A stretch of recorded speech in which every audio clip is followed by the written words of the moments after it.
셋탑하나 이런 것들이 더 많이 나오죠. 그래서 그런 것들을 보여준다. 모니터에 걸어가지고.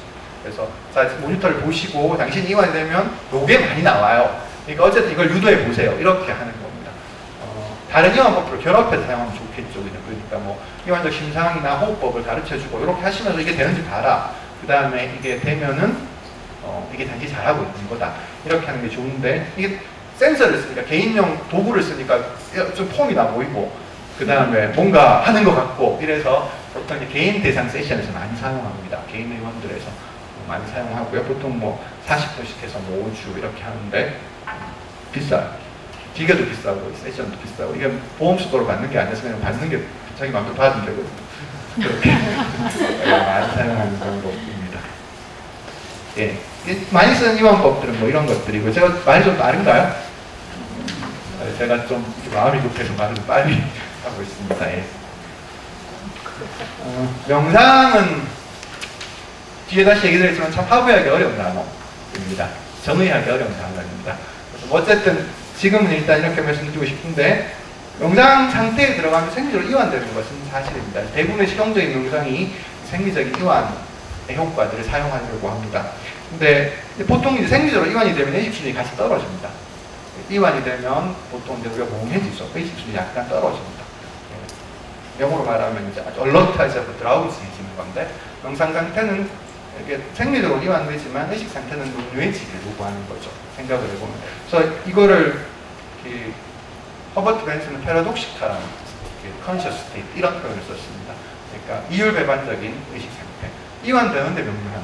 이것은 되게 이율배반 이런 표현을 썼죠. 혹은 뭐 하이퍼메타볼릭 뭐라고 하죠. 이런 표현들을 그 표현입니다. 그냥 이해할 수 있을 겁니다. 해보셨으니까. 그래서 이완보다는 목적이 더 포괄적인 의식의 변형이라고 할 수 있습니다. 당연히 명상은 종교에서 시작했습니다. 그렇죠. 모든 종교들이 다 명상법을 가지고 있습니다. 그리고 종교 안에도 되게 다양한 방법들이 있는데 미국에 처음 알려진 명상은 대중적으로 그전에 물론 많았지만 대중적으로 널리 알려진 명상이 초월 명상입니다. 트랜센덴탈 메디테이션. 요기였던 힌두교 요기였던 마하리시 마헤시가 처음 소개를 했습니다. 그래서 그게 되게 대중적으로 널리 알려졌고 지금도 많습니다. 그래서 지금도 미국에서 대중적으로 세속적으로 명상하는 사람들 중에서 제일 많이 하는 게 초월 명상입니다. 기본적으로 만트라 명상입니다. 초월 명상. 기본적으로 진원을 사용하는 방법인데요. 근데 그게 너무 좀 유사종교적인, 그게 좀 초월 명상은 이게 그 만트라를 스승한테서만 받아야 되고 남한테 알리면 안 되고 뭐 이런 것들이 있고 의식도 있고 이래서 좀 남들이 약간 컬트 같아 이런 느낌이 있었거든요. 이건 좀 아니다라고 해서 이제 나중에 캐링턴이라는 사람이 그 후에 이제 이걸 조금 단순화하고 종교적 요소를 많이 빼면서 임상 표준화 명상이라는 걸 썼죠. 다른 강에서 들으실 기회가 있으실 것 같은데 그것보다 이제 그 후대에 더 많이 사용된 두 가지 명상에 기반한 두 가지 그 임상적으로 제일 많이 사용된 방법이 이완 반응과 MBSR입니다. 이완 반응은 아까 말씀드렸던 허버트 벤슨 이분입니다. 최근 사진이에요. 이분이 70년대에 이제 그 하버드인데 이 사람은 심장 내과 의사거든요. 카디올로지스트인데 이때부터 이제 그 시작했습니다. 그래서 주로 고혈압에 대해서 많이 했죠. 초월 명상하는 분들하고 티벳 명상가들을 대상으로 연구하다가 와 저거 하니까 도움 되는구나 라고 해서 사용하게 되었습니다. 큰 제약 없고 하루에 한 두 번 정도 20분씩 해라 라고 하는 것들 외에는 별로 다른 큰 제약이 없고요. 홈페이지가 이렇게 생겼습니다. 허버트 벤슨 지금은 이제 다른 분이 벤슨 헨리 마인드 바디 메디슨 인스티튜트 이렇게 되어 있는데요.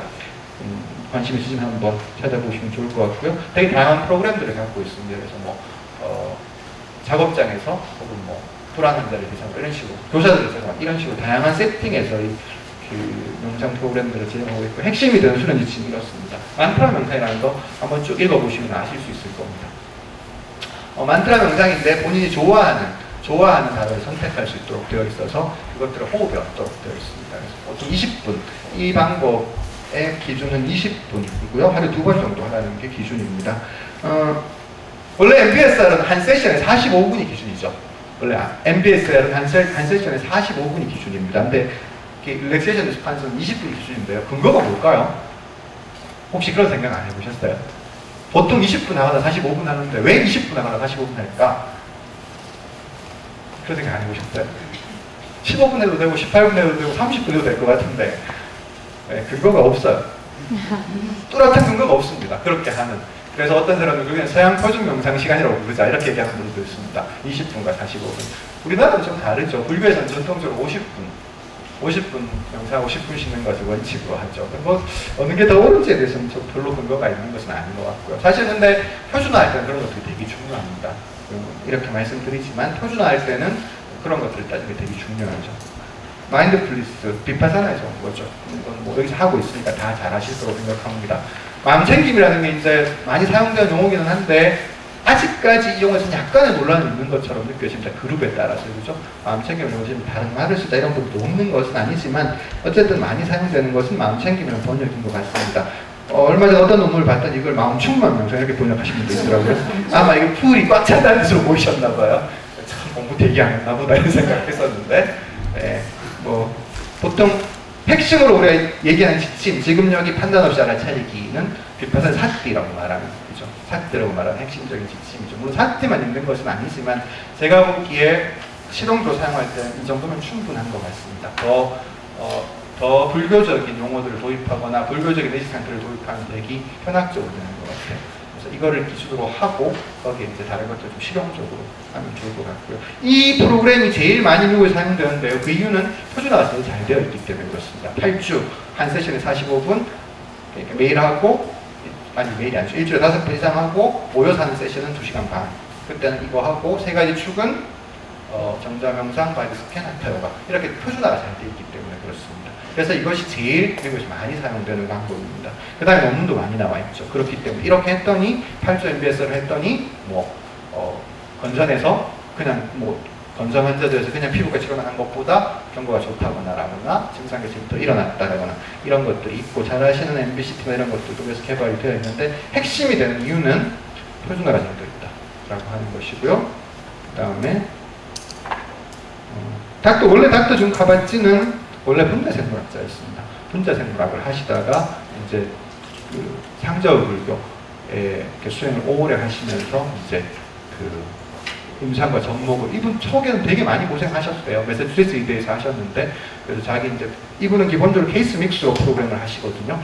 그러니까 여러 환자들을 다 같이 모아서 이렇게 하시는데 그래서 이분 책 읽어보면 초기에 자기 수련장이 덤프 야들하고 불렸다 쓰레기 야작자며 의사들이 하다가 안 되면 명상이나 한번 해보실래요? 이렇게 보냈다 이런 얘기들이 있습니다. 네. 홈페이지고요. 홈페이지가 정말 재미없게 생겼는데요. 그죠? 이게 첫 화면인데 정말 재미없게 생겼는데 들어가보면 정말 내용이 잘 정리되어 있습니다. 네, 그래서 트레이너 코스가 있고요. 여기 트레이너 코스가 있습니다. 1년 단위로 이루어지는 그래서 1년 트레이너를 하면 트레이너 자격을 주죠. 네, 그런 것들이 있습니다. 예. 샌프란시스코에 가면 금문교에서 북쪽으로 좀 올라가면 뮤어우드라는 동네가 있습니다. 거기 파인트리, 소나무, 굉장히 큰 소나무들 한 2000년, 몇백 년씩 된 거기 갔을 때 되게 좋았는데 그때 찍은 사진인가 봐요. 네. 제가 하는 프로그램을 좀 소개해드리면 도움될 것 같아서 제가 하는 겁니다. 그래서 2009년부터 지금 하고 있는 게 이제 암 환자를 위한 이원과 명상 교실인데 일주일에 한 번 하고 1시간 합니다. 독립적인 세션이고요. 소개 강좌이기 때문에 연속되지 않습니다. 그래서 누구나 오실 수 있고 환자와 보호자 중심으로 하지만 누구나 오실 수 있고요. 그래서 깊어지는 게 아니죠. 그러니까 그냥 계속 반복해서 하는데 보통 많이 하는 것들이 이제 보통 이제 짧은 이야기를 하나 드리고요. 스트레칭 중요한 거 있습니다. 해보니까 그 다음에 이완기법 한 가지, 명상 하나, 그리고 마지막에 정비 이런 형태로 진행이 됩니다. 포스타고요. 요즘 3년 전에 만들어 여전히 쓰고 있는 포스터입니다. 네, 새로 만들어야 되는데 이렇게 눌러서 그게 나쁘지 않은 것 같아서 이거는 나눠드린 안내지입니다. 순서가 잘 안 보이시는데 나눠드린 슬라이드 잘 보이시는가 모르겠어요. 안내자 소개하고요. 소개하고 제가 명상 교실 만들면서 느낀 것 중에 하나가 뭐냐면 하면서 느낀 게 중에 하나가 공간이 되게 중요하다는 겁니다. 그래서 사람들이 들어올 때 공간이 사람들을 환영해줘야 된다는 게 되게 중요합니다. 공간이 갖는 명상적인 분위기들. 보통 우리 명상하시는 분들 그런 얘기 하죠. 한 자리에 앉아서 오래 명상하면 그게 쌓여서 그 자리가 갖는 분위기가 있다. 이런 표현들 하시잖아요. 그렇죠? 그런 거 있는 것 같습니다. 근데 상식적으로 생각해봐도 그런 거 있죠. 답답해서 오긴 오는데 일단 싫죠. 네, 색깔도 참 그렇습니다. 병원이 보면. 병원에서 흰색을 주로 쓰는 이유는 뭐 다 알지, 뭐가 튀면 빨리 눈에 띄라고, 뭐 피가 튀거나 뭐 고름이 튀거나 하면 빨리 눈에 띄어서 처리를 해, 그렇게 만든 거긴 한데, 어쨌든 굉장히 병원 사람들을 환영하는 공간은 아닙니다. 병원은 의사 중심, 치료자 중심의 공간이죠. 배열도 그렇게 되어 있습니다. 개인들을 존중하는 공간이 아니죠, 병원은. 의사가 왔을 때 치료하기 쉬운 공간입니다. 의사가 접근하기 쉽고 의사가 치료하기 쉬운 공간입니다. 그래서 정서적으로 힘들어요, 사실은 환자들이 병원에 오면. 그래서 만약에 병원에서 혹은 환자들이 있는 공간에서 명상이라는 걸 할 때는 공간이 가는 분위기를 좀 고려할 필요가 있습니다. 그래서 뭐 그렇다고 공간을 바꿀 수는 없는 거잖아요, 사실은. 뭐 병원에 있는 공간을 바꿀 수 없으니까 어떻게 풀이라도 좀 갖다 놓으시고, 진짜 풀이라도 좀 갖다 놓으시고 초라도 하나 켜시고, 그런 것들이 중요하죠. 그래서 이렇게 하면 어쨌든 그렇게 하고요. 복식호흡을 꼭 합니다, 처음에. 복식호흡 하는데 꽤 시간이 걸리죠. 설명하고 연습해보고 하면 15분에서 20분 정도 걸리는 것 같습니다. 마치고 나면 몸이 좀 처지니까 짧은 스트레칭 합니다. 아까 우리 정전 명상할 때 했듯이 뭐 좀 다른 스트레칭은 제가 보기 꼭 어떤 특별한 걸 해야 되는 것은 아니죠, 그죠? 나름의 논리를 갖고 진행하시면 됩니다. 자기 경험, 자기가 몸을 움직이고 경험해서, 그죠? 그 다음에 보통 바디 스캔을 하거나 아니면 아웃푸겐을 합니다. 중심에서. 근데 바디 스캔도 아까 우리 선생님 말씀하셨듯이 주로 재우는, 특별히 각성을 요청하지 않습니다. 각성을 강조하지 않습니다. 환자분들이기 때문에.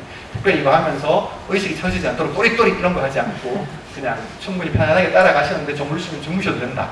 보통 이렇게 안내하는데 그게 더 좋은 것 같아요. 개인적인 경험으로는 환자들한테. 근데 물론 이제 쭉 이렇게 하다 보니까 오래 오시는 분들이 있어요. 그러니까 이게 좋으셔서 그냥 계속 오시는 분들이 있으면 그런 건 따로 좀 이게 꼭 자는 것만은 아니다 라는 지침을 드리기는 하지만 보통 그렇고요. 그러고 이제 하고 마지막에 시간이 좀 남으면 보통 자해명상이나 짧은 자해명상이나 사랑과 자유명상 이렇게 되어 있죠. 해보셨을 거라고 생각합니다. 되게 이게 이제 실제로 영어에서 윗바사나 영어권에서 하시는 분들 이름 러빙 카인드니스 이렇게 지었죠. 러빙 카인드니스, 사랑과 자유명상, 빌어주는 명상이죠, 그죠? 빌어주는 명상은 되게 많습니다. 방법이 사실은. 근데 자해명상은 주로 불교권에서 특히 우리나라나 이 에서 많이 발견했죠. 예를 들어 티베트 불교에서는 족첸 명상 뭐 이런 것도 있습니다. 그런 것도 자해 명상의 일종이라고 할 수 있죠. 그건 공부해 보시면 방법들은 많이 있는데 핵심이 되는 거는 자해 명상의 핵심은 빌어준다는 겁니다. 그렇죠? 누군가를 위해서 누군가가 잘 되기를 빌어준다라고 하는 겁니다. 해보니까 되게 좋은 사람들의 마음을 긍정으로 만드는 도움이 됩니다. 그것 자체가 뚜렷한 각성이나 뚜렷한 이렇게 바라봄의 효과는 좀 적지만 그 자체가 사람들의 마음을 굉장히 긍정적으로 만들어주는 효과가 있습니다. 옆에 있는 게 그 사용하는 방법입니다. 자비명상 할 때 사람과 조금 차이가 있는데 자기를 제일 먼저 하라는 지침을 쓰시는 분들이 있고 자기를 제일 끝에 하라는 분들도 있습니다. 그건 조금 다른 것 같아요, 사람마다. 저는 자기를 제일 먼저 하는 게 좋아서 그걸 쓰고요. 그 다음에 자비명상 안 할 때는 환자들이시니까 치유의 빛이라는 치유명상이 있습니다. 여러 가지 방법들이 있는데요, 치유도. 치유의 빛은 핵심이 되는 게 자기가 아픈 부위를 떠올려보고 그 다음에 그 부위에 강한 치유 힘을 가지고 빛을 비춰보는 상상을 해봐라 라고 하는 겁니다. 상상을 이용하는 명상들은 다 기본적으로 집중 명상에 해당한다고 할 수 있습니다. 그렇죠, 그죠? 그러니까 자해 명상이나 치유의 빛이나 사실은 이미지에도 일정 부분 집중의 요소가 있습니다. 그렇죠? 그런 거 집중 잘하면 더 많이 효과를 볼 수 있는 것 같습니다. 2009년도에 시작해서 이렇게 생긴, 조금씩 변했는데 뭐 사진 찍으니까 별로 좋아 보이지 않는데 그래도 병원 안에 있는 공간들 중에는 사람들이 제일 따뜻한 공간이라고 말해주는, 근데 이제 명상만 하는 공간은 아니거든요. 다른 것도 하고 해야 되기 때문에 좀 꾸미는데 한계가 있기는 하지만 뭐 어쨌든 조금씩 애를 써서 바꿔본 것 같습니다. 그 다음에 MBSR은 표준적인 방법이 잘 아시듯이 8주간 1주 한 번 하는 세션인데요. 그렇게 못하는 분들 대부분의 경우니까 이제 스트레스 관리를 위한 이온과 명상 이런 방법을 할 때는 단기 워크숍도 좀 도움이 됩니다. 그죠? 지금처럼 이렇게 하시는, 그래서 보통 이제 경험이 없는 분들, 스트레스 관리나 이런 데 전혀 경험이 없는 분들을 대상으로 1박 2일이나 하루짜리 워크숍을 좀 만들어 봤는데요. 사실 이건 환자를 대상으로 한 건 아닙니다. 이건 그냥 보건의료 종사 간호사들이나 아니면 보건소에서 근무하시는 직원들이나 이런 분들을 중심으로 해서 만들어 본 프로그램입니다. 그래서 기본적으로 3가지 축을 갖고 있다고, 강의가 있습니다. 스트레스에 대한 강의가 있습니다. 스트레스, 그 다음에 뭐 의사소통, 그 다음에 인지적 대처 이런 것들을 중심으로 강의는 물론 조금씩 시간에 따라서 바뀌지만 강의가 한 축이 있고요. 그래서 제일 물론 핵심 되는 강의는 스트레스와 대처 강의입니다. 그건 반드시 들어가고요. 그 다음에 이제 시간이 허락하면 의사소통 기법이나 뭐 인지적 대처 기법이 들어갑니다. 그 다음에 이론과 명상이 들어가고, 그 다음에 이 에너지를 안으로 돌리는 데 있어서 좀 도움이 되는 게 자기 성찰을 좀 해보는 겁니다. 그래서 아마 상담하시는 분도 있으실 테니까 그런 방법 써보셨을 텐데 뭐 자기의 살아온 삶을 돌아보기라거나 자기의 좋은 점을 찾아보기라거나 이런 게 자기 성찰 프로그램을 같이 넣어주는 것들이 본인한테도 도움이 되고, 그 다음에 좀 명상이라는 게 기본적으로 바깥으로 가는 에너지를 좀 안으로 돌리는 건데 그게 되게 어렵거든요. 처음 하시는 분들한테는. 안내할 때 그렇게 말하면 전혀 못 알아듣습니다. 사실은. 그렇죠. 우리도 그랬죠. 생각을 해보면. 우리가 늘 바깥으로만 에너지를 해갖고 뭐 이랬는데 에너지를 안으로 좀 돌려고 있어. 이러면 저게 뭔 말이래? 뭐 이렇게 되는 거잖아요. 그래서 오히려 그렇게 하는 것보다는 활동들을 통해서 사람들이 좀 바깥으로의 시선들을 좀 줄여주는 것들이 도움이 되는 것 같아서 그게 한 주력에는 뭐 자기 성격 이야기, 에고그램을 해본다거나 MBTI를 해본다 이런 것들도 들어가고, 아무튼 이렇게 세 축으로 이루어져 있고, 2006년도에 처음 시작을 해서 그때 이제 보건소 건강진 사업이라는 게 있었는데, 그래서 보건소 건강진 사업하면서 담당자들 대접을 했었고, 제가 이제 암센터 일 맡고 나서는 암센터에서 이제 보건시 의료인들 쪽 간호사들, 의사들, 그 다음에 이제 보건소 직원들 대상으로 하는 스트레스 관리 워크숍을 해마다에서 올해가 4번째쯤 되는 것 같은데 할 때마다 스트레스입니다. 해보면 할 때마다 또 장소는 어디서 해야 되나 뭐 그래서 거의 이제 별로 다른 사람이 없고 제가 쭉 안내하는데, 원래 이완 안내하는 사람은 이완이 잘 안 되거든요.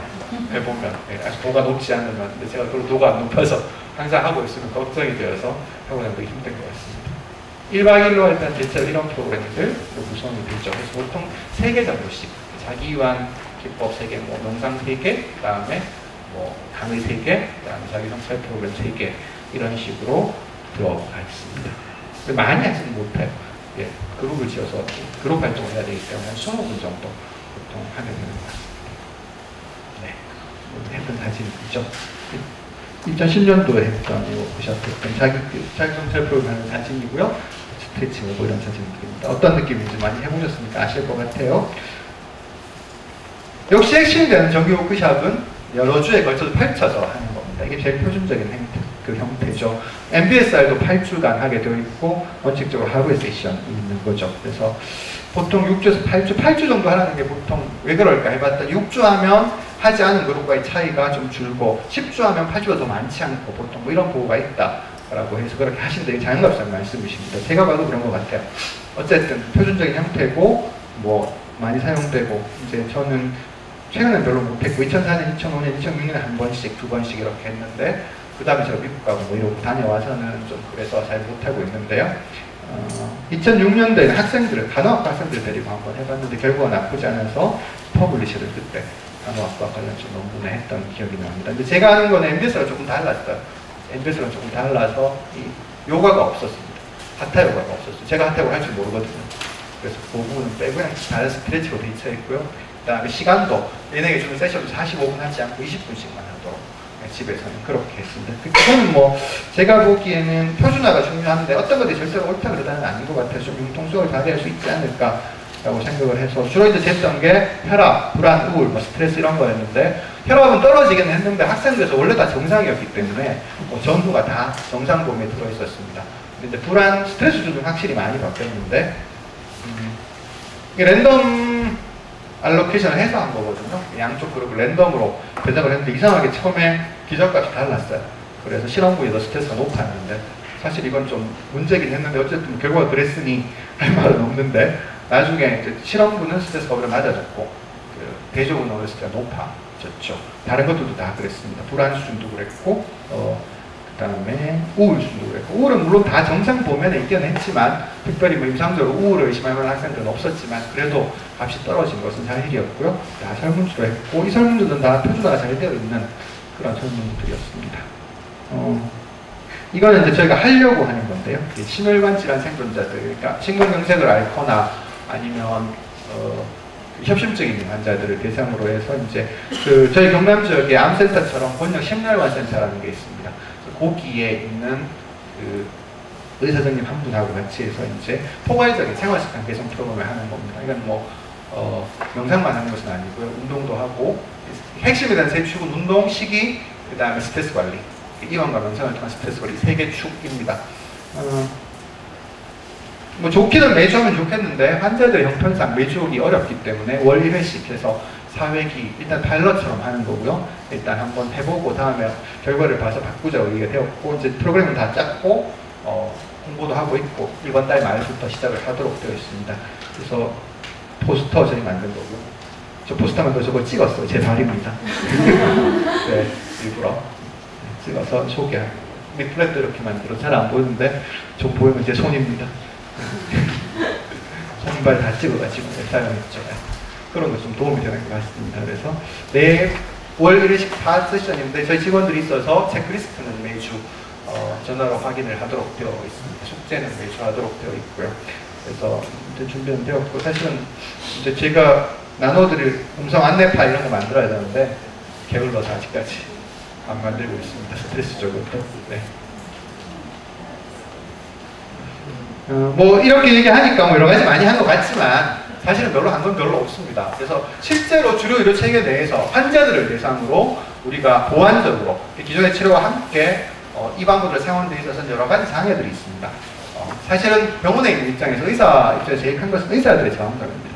의사들은 명상이라는 논을 되게 싫어합니다. 비과학적으로 들리거든요. 제가 처음 명상 교체를 했을 때 다 그런 얘기들 많이 하셨습니다. 너무 좀 뜬구름 잡는 것 같은 거 하시는 거 아니냐.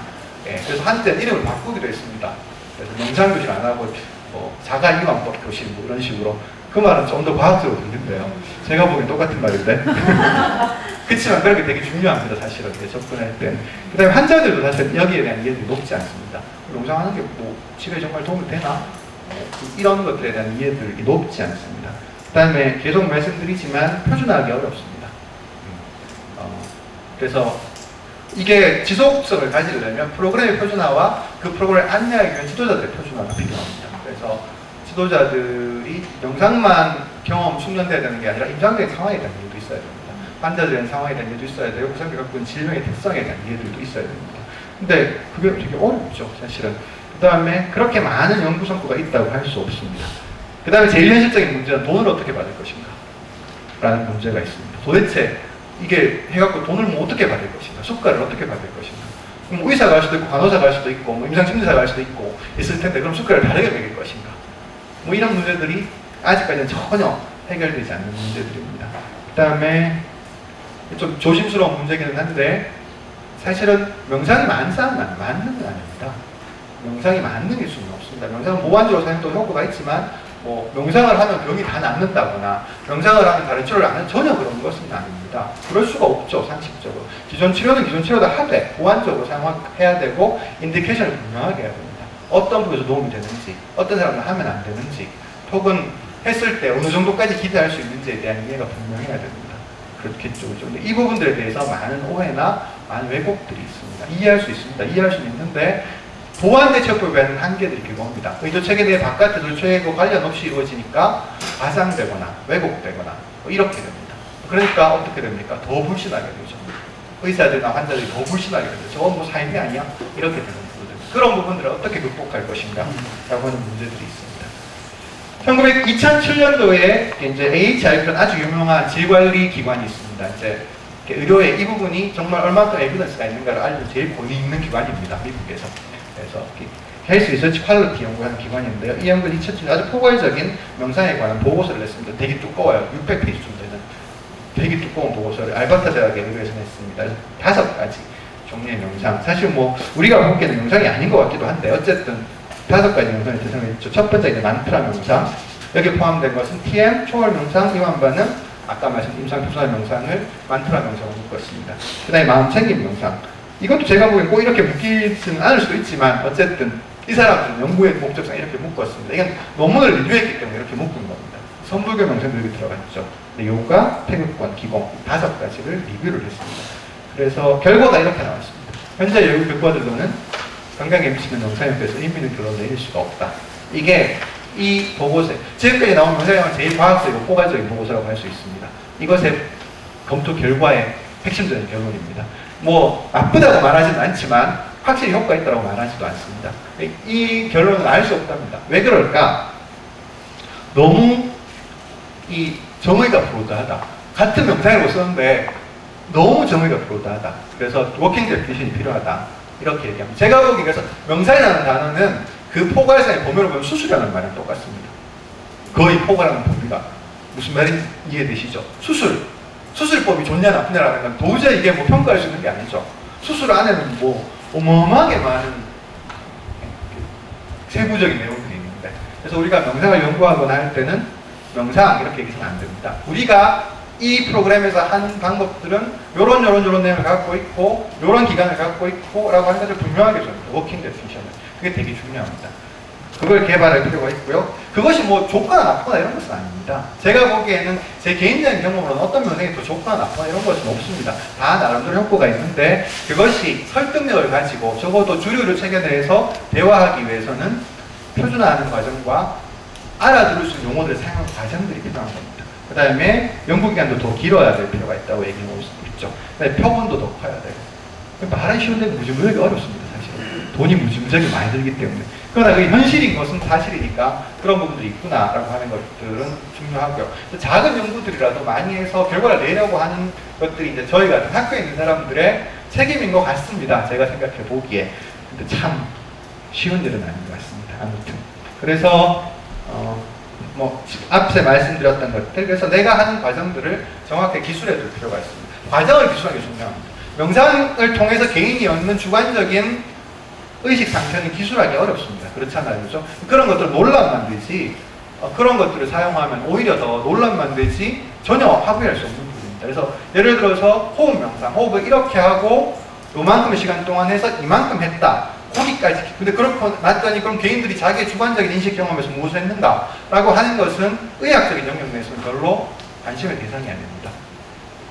무슨 말인지 이해되시죠? 그럼 그렇게 했더니 그 사람들이 평균적으로 혈압이 얼마나 내려갔다든가, 그죠? 아니면 했더니 그 사람들의 스트레스들이 떨어졌다든가, 아니면 그 사람들의 혈류 속도가 개선이 되었다든가, 이런 결과들을 보여줘야 돼요. 두 가지가 중요하죠. 그죠? 그래서 명상하는 프로그램 과정의 표준화가 중요하고 보여주는 결과의 표준화가 중요합니다. 그래서 물론 다른 심리학의 영역이나 제가 생각하기에 종교학의 영역에서는 인식 과정이나 인식의 변화 과정들을 10% 쓸 수 있습니다. 그러나 적어도 주류의학과 대화하려면 그 부분을 좀 접어둘 필요가 있다고 하는 것들, 그 부분을 내세우면 안 된다고 하는 것들을 좀 기억할 필요가 있습니다. 여기 전문가 집단 훈련 하시는 거잖아요. 그죠? 그래서 프로그램을 잘 지도할 수 있는 전문가 집단이 필요하죠. 그런 것들 필요한 것 같습니다. 네. 거의 시간이 맞을 것 같아요. 네. 네. 그때 좀 빡빡한데요. 제가 2009년도에 이제 휴스턴 갔을 때 그 MD 앤더슨 통합의학센터에 단기 비지터로, 단기 방문자로 간 적이 있습니다. 짧은 기간인데 둘러보고 왔는데 마지막에 디렉터랑 얘기를 했죠. 디렉터한테 물어봤습니다. 당신 이 프로그램을 왜 했냐?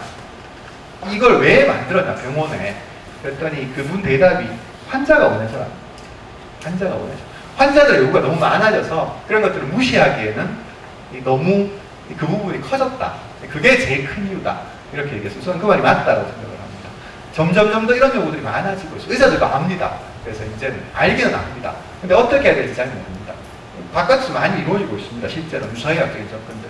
바깥에서 많이 하잖아요. 생각을 해보면. 이거 하면 뭐도 좋고 저기도 좋고 많이 합니다. 근데 정말 그만큼 좋을까? 그만큼 좋지 않습니다.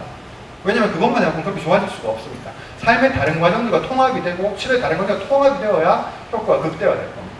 당연하지 않겠습니까? 근데 그것만 또 떼어서 하면 당연히 문제가 생길 겁니다.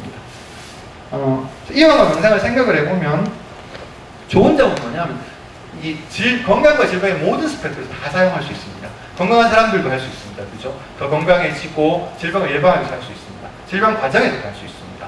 질병에 걸린 사람들도 할 수 있고 질병의 종류와 상관없이 할 수 있죠. 의미 있는 치료가 불가능한 사람도 사실 이론적으로는 할 수 있습니다. 그렇죠. 그죠? 생각을 해보면 말기암 환자나 더 이상 의미 있는 의학적 치료가 불가능한 사람들도 도움이 될 겁니다. 근데 물론 그렇게 접근하려면 자원과 노력이 굉장히 많이 필요할 겁니다. 네. 사실은 삶의 마지막 과정에서 그 사람들이 그걸 얼마큼 더 존엄하게 받아들이고 하는 것은 그 앞에 모든 삶의 과정들의 총화라고 할 수 있습니다. 그렇지 않겠습니까? 그래서 뭐 갑자기 아픈데 명치를 명상했다고 해서 그 사람이 갑자기 뭐 삶을 갑자기 잘 받아들이, 이거는 현실적으로 가능한 일이 아닐 겁니다. 그렇지만 생각을 해보면 이론적으로 도움이 될 겁니다. 아까 잠깐 강의 전에 말씀드렸는데, 다른 거 얘기할 때 말씀드렸는데, 사실은 케어기버들, 그러니까 보호자나 헬스케어 프로페셔널들, 보건의료 전문가들이 높은 수준의 스트레스를 경험하는 사람들입니다. 생각을 해보면. 의사들이나 간호사들은 굉장히 높은 수준의 스트레스를 경험합니다. 왜냐하면 맨날 아픈 사람을 봐야 되거든요. 그렇죠, 그죠? 좋은 직업이 아닙니다. 가만히 생각해보면. 맨날 난 정말 아파 이런 사람들만 돼야 되니까. 그래서 이 사람들이 좀 내적으로 평화로워질 필요가 있습니다. 그 정규적인 과정 가운데 이 사람들이 만약에 이완법을 연습할 수 있으면 환자들에게 크게 도움이 될 거다라는 생각을 좀 하고, 사실 제가 꿈꾸는 것 중에 그런 프로를 좀 만들어 보는 거입니다. 그래서 검증되고 효과적인, 그게 제 핵심입니다. 사실 검증되고 효과적인, 검증되고 효과적인 서비스들을 개발하는 거, 표준화가 제 핵심입니다. 그 다음에 대화하려면, 임상적인 영역과 대화하려면 임상적인 영역에 대한 이해들이 사실은 좀 필요하다, 임상의학에 대한 이해가 좀 필요하다라는 생각입니다.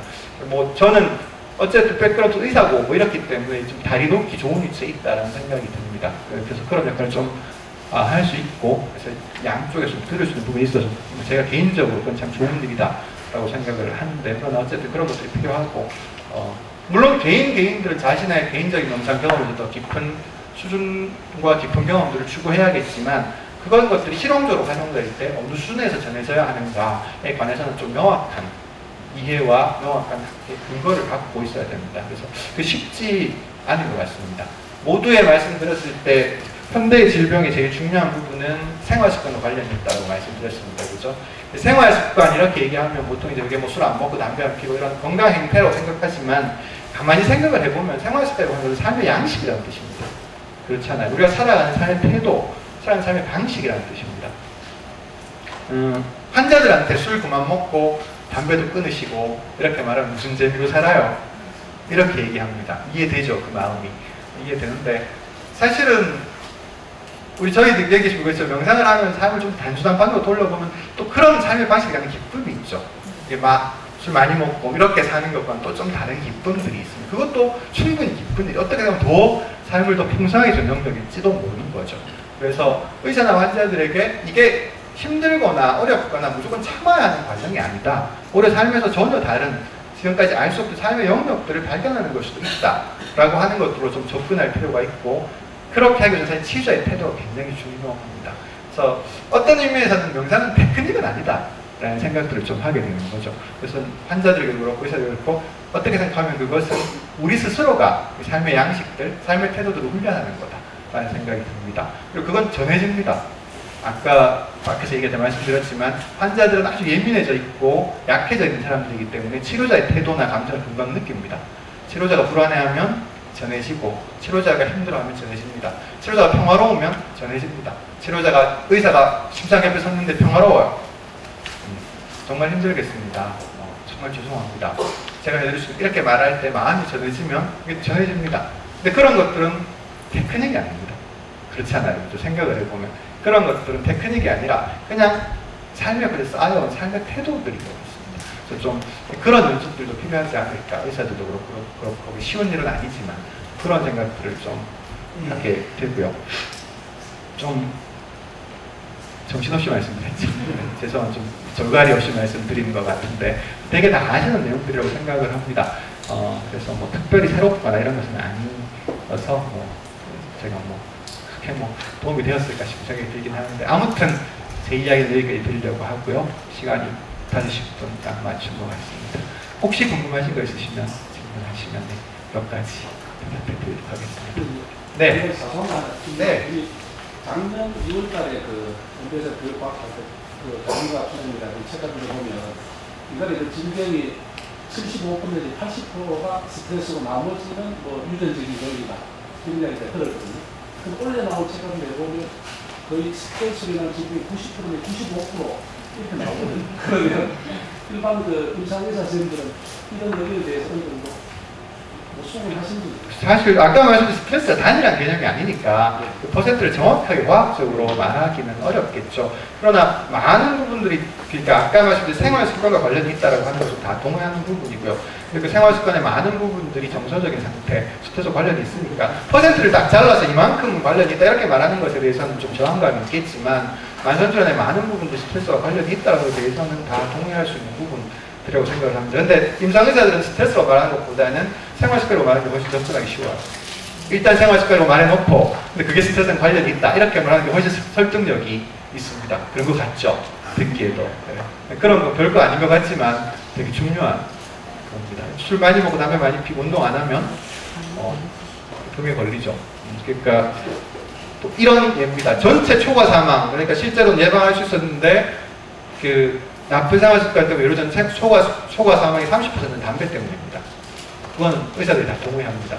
그 다음에 나머지 한 25%, 30%는 운동 부족 때문에 그렇습니다. 그건 다 동의할 수 있는 거거든요. 그렇게 얘기하면. 근데 담배 많이 피고 운동 안 하고 몸 안 좋은 사람들의 특징이 뭐냐? 삶에 스트레스가 높은 사람들이라는 겁니다. 그럴 것 같죠? 그게 연관이 있을 것 같죠? 그죠? 그건 증명할 수 있습니다.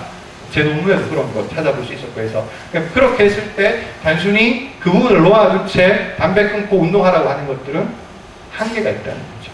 그렇게 개선을 시키는 데는 한계가 있다는 겁니다. 당연히 정서적인 요소들을 같이 고려해야 된다. 물론 누가 할 것이고 어디까지 할 거냐에 대해서는 이견이 있을 수 있습니다. 그러나 적어도 거기에 대해서 동의할 수 있다라고 말씀드릴 수 있겠죠. 네. 대답이 됐을까요? 네. 동욱 씨. 네. 잘 들었습니다. 좀 전에 있는데 실수했었는데요. 저도 이제 암센터 저희는 저는 이제 화순에 암센터가 있어요. 네. 그냥 환자들한테만 홍보해가지고 영상 교육하고 있거든요. 지금 이제 네. 홍보 시작했거든요. 네. 넘어가고 있어요. 근데 문제는 무슨 이야기한 것처럼 의료진들의 인식 자체가 지금 명상에 대해서 불신감이 많다는 거. 그리고 이제 본인이 체험하지 않고서는 이건 경험할 수 없기 때문에 정말 결과물로 아웃풋으로 이렇다라고 내놓기는 아직은 어려운 단계라는 다 인식하고 있는 것 같아요. 그러면 교수님께서는 지금 이렇게 프로그램을 쭉 운영을 하셨는데 거기에서 뭐 마음챙김 영상 이렇게 딱 제시를 해서 그 실습을 주 하셨는지 아니면 마음챙김의 어느 부분만큼을 하셔서 이야기하신 건지. 네. 그 두 가지 질문이라고 생각을 하는데요. 첫째는 이제 임상 장면에서 의사들이 가지고 있는 저항들을 어떻게 넘어갈 것인가. 이렇게 명시로 질문하신 것은 아니지만 그런 부분이 있는 것 같은데 그건 그냥 꾸준히 하는 수밖에 없습니다. 그러니까 설득할 수 없거든요. 뭐 만나서 논쟁하거나 이렇게 할 수는 없고 제가 보기엔 기회가 닿고 형편이 닿는 사람들이 그냥 꾸준히 병원 안에서 해야 돼요.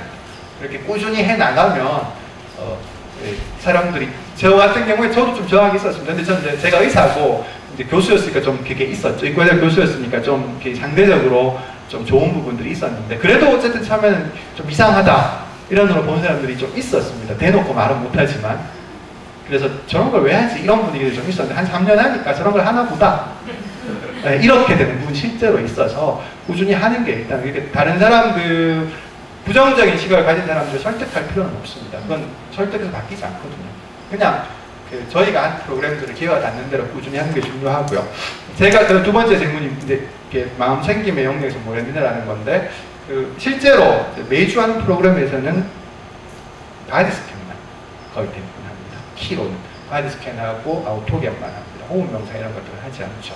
그렇게 하고요. 근데 이제 프로그램을 할 때는 8주짜리를 할 때는 바디 스캔하고 호흡 명상을 했었습니다. 네. 그렇게 했고요. 근데 아까 말씀드린 하타 요가는 하지 않았습니다. 기다려는 호흡 명상했고 정자 명상에서 이제 관찰대상, 알아차림 대상을 전체로 오픈해 두는 그런 방식들은 쓰지 않았습니다. 끝까지 하기엔 조금 힘이 들더라고요. 그래서 그렇게까지 했던 것 같습니다. 네. 프로그램 하시는 분 중에서 전국 워크숍을 고혈압 환자 대상으로는 주일에 6매주 8주 하셨는데 네. 계획하고 계신 안심 프로젝트라는 것은 월 1회 4번입니다. 네. 네. 네. 월 1회 그 기준이 혹시 뭐 약을 처방받으러 온 기간 그런 걸로 네, 네, 그렇죠. 그런 것과 관련이 있습니다. 그거는 임상가, 그러니까 그 환자들 치료하시는 임상가가 제안하는 해봤을 때 이 정도 이상 자주 오게 하기는 무리다 라고 하는 기준입니다. 그거는 뭐 현실적인 문제이기 때문에 받아들이지 않을 수 없죠. 그러니까 이분들이 매주 오라고 하면 절대 못 오시죠. 그래서 그거는 이렇게 주어진 상황에 맞게 해봐야 되는데 일단 파일럿이니까 해보고 나면 아마 거기에 대해서 또 저희가 지금 12명 모집하고 있는데요. 하고 나면 너무 짧다거나 너무 길다거나 뭐 아니면 간격이 너무 크다거나 이런 것들에서 평가해 볼 수 있을 것 같습니다. 근데 일단은 패저블의 문제가 있기 그 때문에. 앞에 정규 워크숍에서 고혈압 환자들은 뭐 최종 회기 때 그러니까 그러니까 처음에 참석한 인원에서 한 거의 남아있었던 것 같아요. 예, 왜냐하면 보호소에서 했기 때문에 보호소 직원들이 챙기셨거든요. 전화해서 오시라고 하고 이렇게 챙기셨기 때문에 거의 다 오셨던 것 같습니다. 근데 그건 그때 특별히 측정을 하거나 하진 않았는데, 근데 혈압은 되게 많이 떨어지셨어요. 그건 사실이에요. 근데 그때는 제가 이제 프로그램 개발하는 단계라서 특별히 측정을 하거나 하진 않았는데 대부분의 분들이 혈압이 되게 많이 내려가셨어요. 참여자들, 연세들이 좀 많으셨어요. 근데 그때 한 70대, 60대 이런 분이셔서 대부분 피드백을 주시면 참 좋았어요. 이런 피드백, 좋았어, 편했어. 이런 피드백들이었습니다. 그래서 해보시면 사실은 제가 제 경험상 사실은 명상에 대해서 쉽게 들어오시는 분들이 동기가 높고 교육 수준이 높고 그 다음에 이 질환에 대한 수완도가 높고 이런 분들이에요. 처음 들어오시는. 그래서 상대적으로 교육 수준이 낮고 어려운 분들이 이게 동기가 안 높기 때문에 사실은 이게 명상이 생활습관 중에서 제일 높은 수준의 생활습관이라고 할 수 있습니다. 저희가 이제 생활습관을 따져보면 예를 들어서 담배 안 피우는 제일 낮은 수준의 부정적인 걸 줄이는 수준의 생활습관이잖아요. 절주도 그렇습니다. 근데 시기는 좀 높은 단계의 생활습관이, 운동하시는 분들은 굉장히 높은 수준의 생활습관을 갖고 있는 거예요. 삶의 태도에서. 그래서 운동하는 사람들은 다른 습관이 대체로 다 좋습니다. 근데 명상하는 사람들은 생각을 해보다 훨씬 높은 수준의 삶의 동기를 가진 분들일 거예요. 그래서 하면 정말 좋지만 이걸 삶의 한 부분으로 통합하기까지는 굉장히 쉽지 않은 노력이 필요한 게 사실인 것 같습니다. 네. 시간이 많이 지났는데 또 혹시 저는 뭐 별 상관 없지만 네. 배고프실 것 같아서